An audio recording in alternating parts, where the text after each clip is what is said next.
नमस्कार, मैं हूं प्रीति रघुनंदन। रात के 8 बज रहे हैं। अब वक्त है दिन की हर बड़ी खबर को बारीकी से परखने का, खबरों में छिपे हर पहलू को समझने का। तो शुरुआत करते हैं आज की सबसे बड़ी खबर से। खबर ममता के सेंधपतियों से आपकी मुलाकात करवाने की।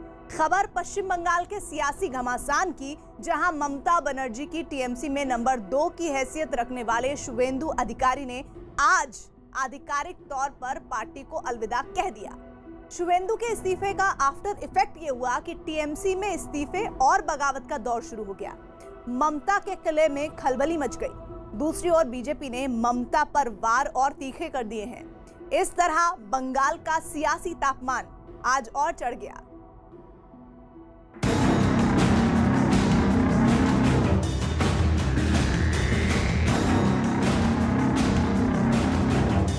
ममता के किले में बढ़ी बगावत। আপনারা জানেন মাননীয় বিধায়ক শ্রী শুভেন্দু অধিকারী তিনি গতকাল বিধানসভায় এসেছিলেন এবং উনি বিধানসভায় পদত্যাগপত্র একটা জমা দিয়ে গেছেন। মানুষের কাছে এই অতীতটাকে বারে বারে তুলে ধরতে হবে। सेनापतियों से खाली हुआ ममता का दुर्ग।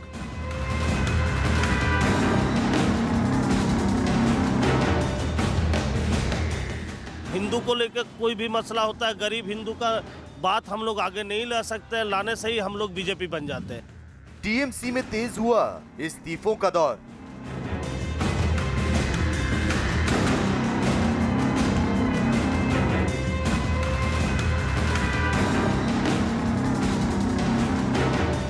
टीएमसी में मची खलबली से और आक्रामक हुई बीजेपी। पश्चिम बंगाल के अंदर ममता जी की नाव डूब रही है। कोई भी नेता उनके साथ रहने को तैयार नहीं है।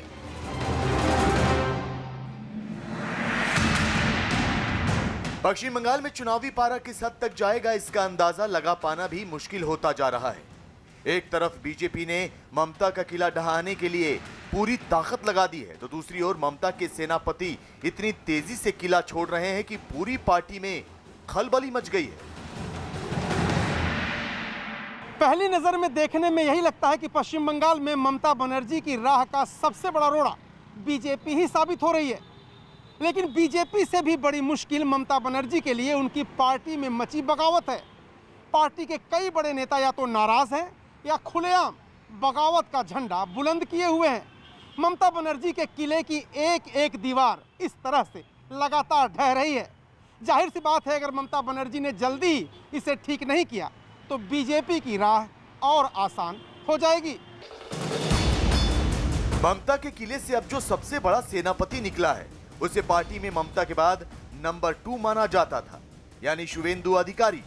वैसे तो शुवेंदु टीएमसी छोड़ने वाले हैं, ये काफी पहले से ही तय हो गया था, लेकिन अब उन्होंने आधिकारिक तौर पर पार्टी को अपना इस्तीफा सौंप दिया है। ममता बनर्जी को भेजे गए अपने इस्तीफे में उन्होंने कहा, मैं ऑल इंडिया तृणमूल कांग्रेस की सदस्यता से इस्तीफा देता हूं। इसके साथ ही मैं पार्टी के सभी पदों और पार्टी से जुड़े दूसरे संगठनों के सभी पदों से भी इस्तीफा देता हूं। एक तरफ शुवेंदु ने पार्टी को अपना इस्तीफा भेजा और दूसरी ओर विधानसभा की सदस्यता से भी इस्तीफा दे दिया। उन्होंने पश्चिम बंगाल विधानसभा के स्पीकर को चिट्ठी लिखकर यह बताया कि वो सदन की सदस्यता छोड़ रहे हैं। আপনারা জানেন মাননীয় বিধায়ক শ্রী শুভেন্দু অধিকারী তিনি গতকাল বিধানসভায় এসেছিলেন এবং উনি বিধানসভায় পদত্যাগপত্র একটা জমা দিয়ে গেছেন এবং সেই পদত্যাগপত্র আজকে আমাদের সচিবালয় থেকে আমার কাছে দেওয়া হয়েছে। আমি পদত্যাগপত্র এক্সামিন করে দেখছি। शुवेंदु ने एक तरफ टीएमसी और विधानसभा की सदस्यता छोड़ी, तो दूसरी ओर शक्ति प्रदर्शन भी कर दिया। कोलकाता में उन्होंने एक रैली की, जिसमें उन्होंने ममता या टीएमसी पर सीधा वार तो नहीं किया, लेकिन इशारों इशारों में अपना संदेश जनता तक जरूर पहुंचाने की कोशिश की। মানুষের কাছে এই অতীতটাকে বারে বারে তুলে ধরতে হবে। আজকে হয়তো সংবাদ মাধ্যমের অনেক প্রতিনিধিরা এসেছেন যারা কোনোদিন এখানে আসেননি। शुवेंदु ने टीएमसी क्या छोड़ी, पार्टी में हलचल मच गई। शुवेंदु के इस्तीफे का ऐलान होते ही टीएमसी में इस्तीफों का दौर शुरू हो गया। किसी ने पार्टी से इस्तीफा दिया तो किसी ने पार्टी के पदों को छोड़ने का ऐलान किया। आसनसोल से टीएमसी विधायक जितेंद्र तिवारी ने आसनसोल नगर निगम के अध्यक्ष पद से इस्तीफा दे दिया। इसके बाद दीप्तांशु चौधरी ने दक्षिण बंगाल स्टेट ट्रांसपोर्ट कॉरपोरेशन के अध्यक्ष पद से इस्तीफा दे दिया। वर्धमान के जिला उपाध्यक्ष अभिजीत आचार्य ने पार्टी का दामन छोड़ दिया। शुभेंदु अधिकारी का जाना एक बहुत बड़ी घटना है बंगाल में, क्योंकि उसके बाद छोटे बड़े तमाम अधिकारी जो हैं पार्टी छोड़ के उनके साथ जाने को तैयार हैं। दरअसल पार्टी में उनका जो संगठन में बहुत बड़ा होल्ड था और वो सारे लोग उनके साथ जा सकते हैं, इस बात से इनकार नहीं किया जा सकता। शुवेंदु के इस्तीफे के बाद जो दौर शुरू हुआ वो रुकने का नाम नहीं ले रहा है। टीएमसी नेता इस्तीफा तो दे ही रहे हैं, पार्टी के खिलाफ उन्होंने मोर्चा भी खोल दिया है। तृणमूल कांग्रेस ममता बंदोपाध्याय पर सबसे पपुलर लीडर যদি কেউ আছে সেটা শুভেন্দু অধিকারী। এটা তো ঘটনা, এটা অস্বীকার করার কোনো উপায় নেই। এটা উচিত ছিল, যারা নেতারা আছে তাদের উচিত ছিল যে ভুল বুঝাবুঝি আছে সেটা মিটিয়ে নেওয়া। কিন্তু এটা আমাদের মতো ছোট মাপের নেতা আমাদের সমস্যাই মেটায় না, এরা শুভেন্দু অধিকারীর সমস্যা কি মেটাবে? रेजिग्नेशन दे रहे हैं। ये जो दल है तृणमूल कांग्रेस, इसमें रह के और आम आदमी का काम नहीं हो सकता है। ये दल खाली एक विशेष माने संप्रदाय का दल बन चुका है। इसमें हम लोग जो हिंदू है वो लोग हम लोग खुल के काम नहीं कर पा रहे। हिंदू को लेकर कोई भी मसला होता है, गरीब हिंदू का बात हम लोग आगे नहीं ला सकते हैं, लाने से ही हम लोग बीजेपी बन जाते हैं। तो इसलिए हम लोग देखा कि आम आदमी का काम करने के लिए इस दल में रह कर और आगे संभव नहीं है, इसलिए घुटन सा महसूस हो रहा था, तो हम लोग ये दल को छोड़ दिए। शुवेंदु का इस्तीफा टीएमसी के लिए बहुत बड़ा झटका माना जा रहा है, क्योंकि उन्हें पार्टी में नंबर 2 माना जाता था और एक बड़े वोट बैंक पर उनकी पकड़ थी।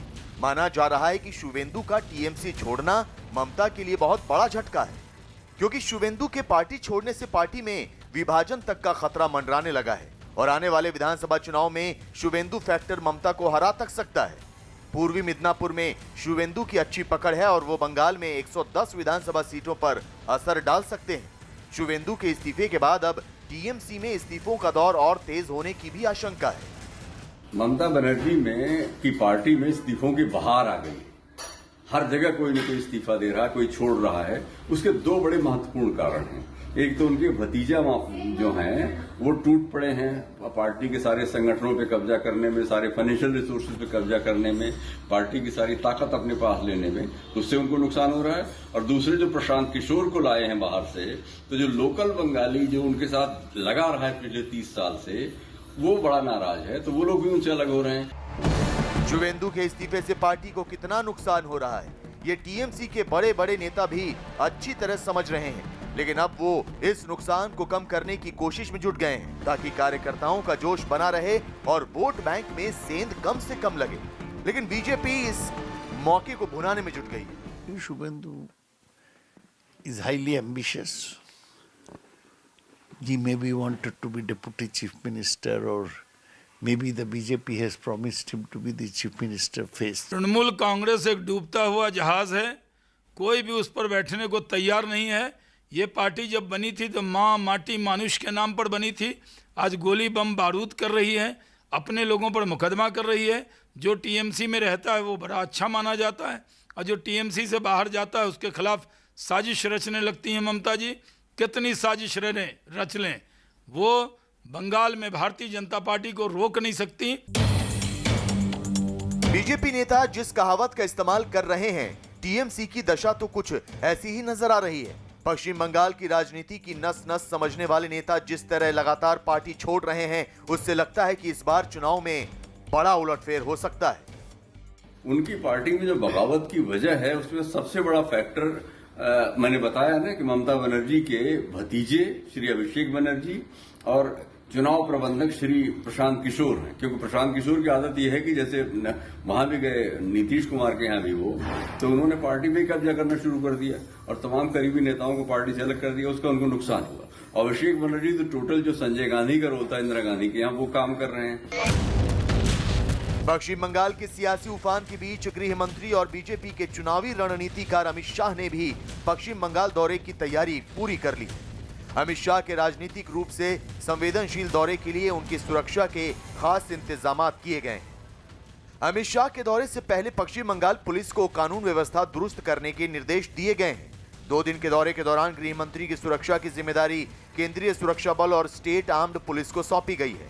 सुरक्षा एजेंसियां गृह मंत्री की जनसभा से पहले लोगों की स्क्रीनिंग भी करेगी। साथ ही भीड़ में सुरक्षा एजेंसियों के जवानों की तैनाती भी की जाएगी। गृह मंत्री के रोड शो से पहले इलाके की रेकी और रोड शो में सुरक्षा करने का रिहर्सल भी किया जाएगा। पश्चिम बंगाल इस समय राजनीतिक तूफान का केंद्र बना हुआ है। चुनाव अभी दूर हैं, लेकिन जिस तरह बंगाल की खाड़ी के नजदीक सियासी चक्रवात उठ रहे हैं, उससे अंदाजा लगाना मुश्किल नहीं कि इस बार राज्य के चुनाव बहुत दिलचस्प और कांटे की टक्कर वाले होंगे। एक तरफ पश्चिम बंगाल में सियासी घमासान जारी है तो दूसरी ओर दिल्ली में किसान आंदोलन पर घमासान मचा हुआ है। किसान आंदोलन को लेकर आज सुप्रीम कोर्ट में लंबी बहस हुई है और इस बहस में क्या हुआ ये आपको हम बताएंगे। साथ ही आपको ये भी बताएंगे कि किसान नए कानून को लेकर फैले भ्रम को दूर करने के लिए अब खुद पीएम मोदी कौन सा मंत्र देने वाले हैं। लेकिन पहले एक छोटा सा ब्रेक।